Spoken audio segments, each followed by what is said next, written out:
Merhaba arkadaşlar, kanalıma hoş geldiniz. Bugün sizlerle çok güzel bir yelek modeli paylaşacağım.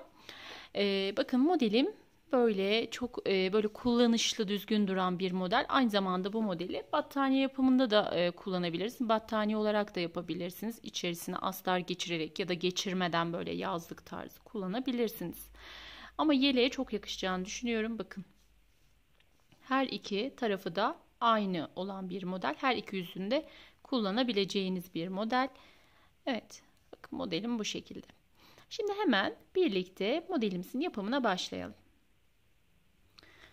Evet, bakın ben şöyle zincirlerimi hazırladım. Zincir üzerine başlayacağım. Siz yelek yapmak isterseniz taban kısmına trabzanlarla lastik yaparak da başlayabilirsiniz. Tığ olarak 4 numara 2.50 milimlik tığ kullanıyorum. Şimdi kaldığım yerden 1, 2, 3 tane şöyle zincir çektim. Şöyle 5. zincirim üzerine batıyorum. İkisini bir, ikisini bir çektim. Tığın başını bir doladım. Bir sonrakinin üzerine battım. Yine ikili bir trabzan yaptım. Yan taraflarına yani kenar kısımlarına ben 3 tane trabzan yaptım. İsterseniz oralara da 4 trabzan yapabilirsiniz.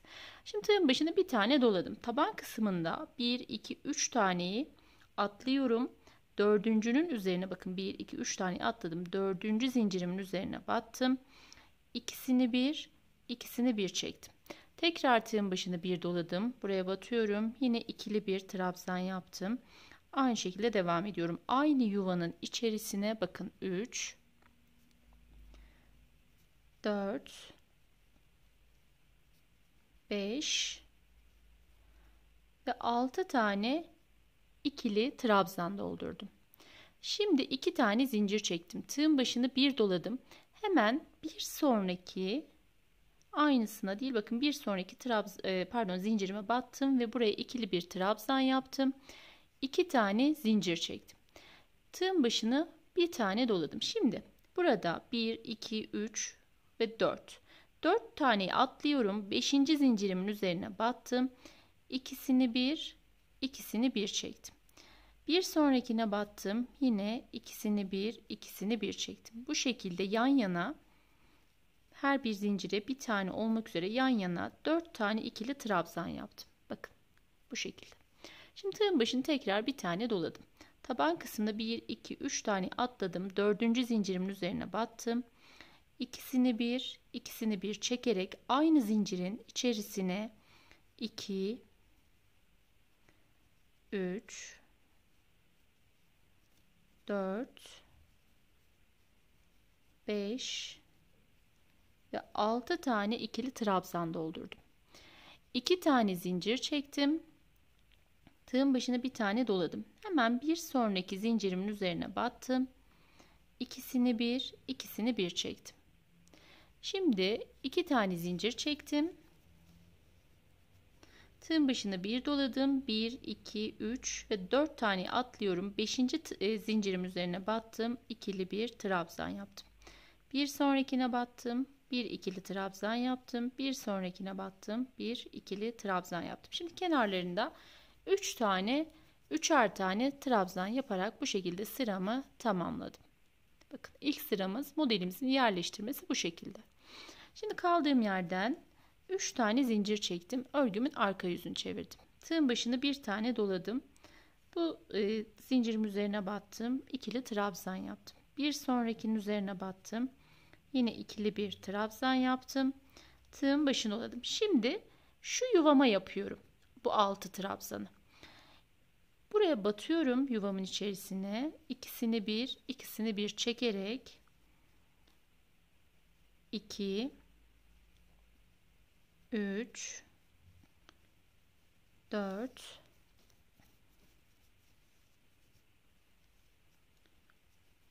5 ve 6 tane ikili trabzan yaptım.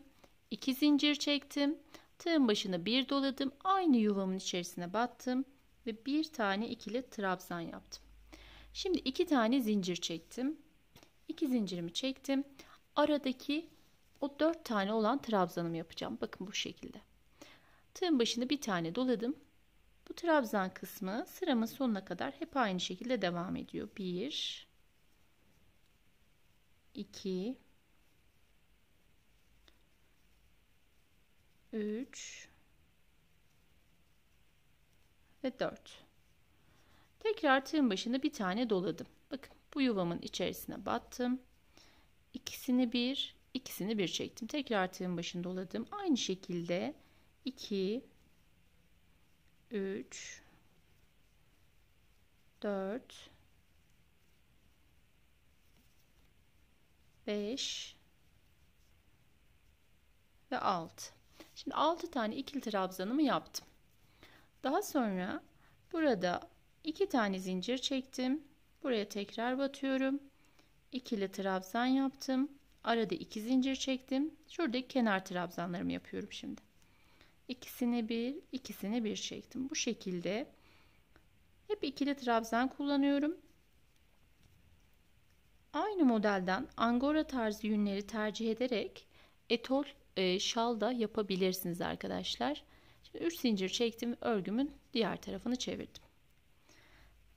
Hemen kenar trabzanlarımı yapıyorum. Bakın modelimiz ortaya çıktı. Şimdi tığın başında bir tane doladım. Bu yuvamın içerisine battım. Bakın herhangi bir zincir çekmiyorum. Trabzanlarımı yaptım. Tığın başına bir tane doladım. Hemen bu yuvamın içerisine battım. İkisini bir çekerek aynı yuvanın içerisine 6 tane ikili trabzan dolduruyorum.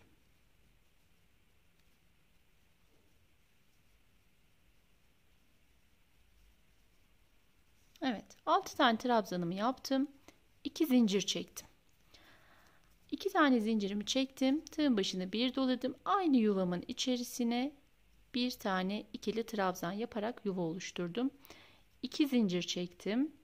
Tığın başına bir doladım. Buradaki bu 4 tane trabzanımın her birinin tepesine bir tane ikili trabzan yapıyorum.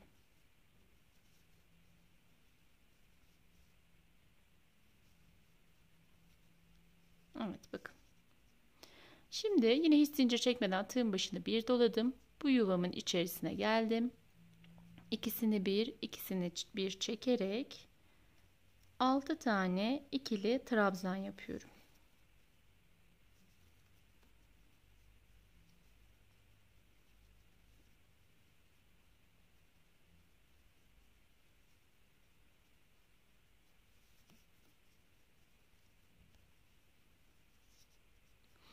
İki tane zincir çektim. Tığın başına bir tane doladım. Aynı yuvamın içerisine battım.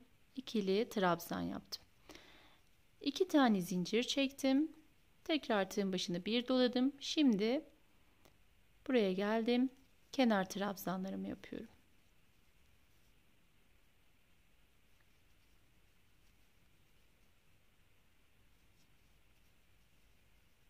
Tekrar 3 tane zincir çekip döneceğim. Evet, modelim bu şekilde devam ediyor. Her sırası aynı. Çok keyifli, çok da kolay bir model. Benim de çok hoşuma gitti.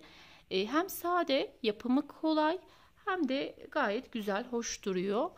Dediğim gibi angora tarzı ürünler tercih ederek şal yapabilirsiniz. Yelek isterseniz biraz daha böyle kalın iplerden, isterseniz angora tarzı ürünlerle çeyizlik yeleklerden yapabilirsiniz. Birçok yerde kullanabileceğiniz bir model. Artık nerede kullanmak isterseniz.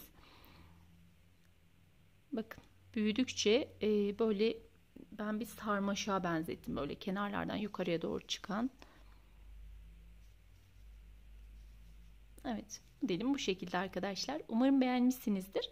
Beni dinlediğiniz için çok teşekkürler. Videomu beğendiyseniz kanalıma abone olmayı, videolarımı beğenip yorum yazmayı unutmazsanız, bu şekilde bana destek verirseniz çok sevinirim.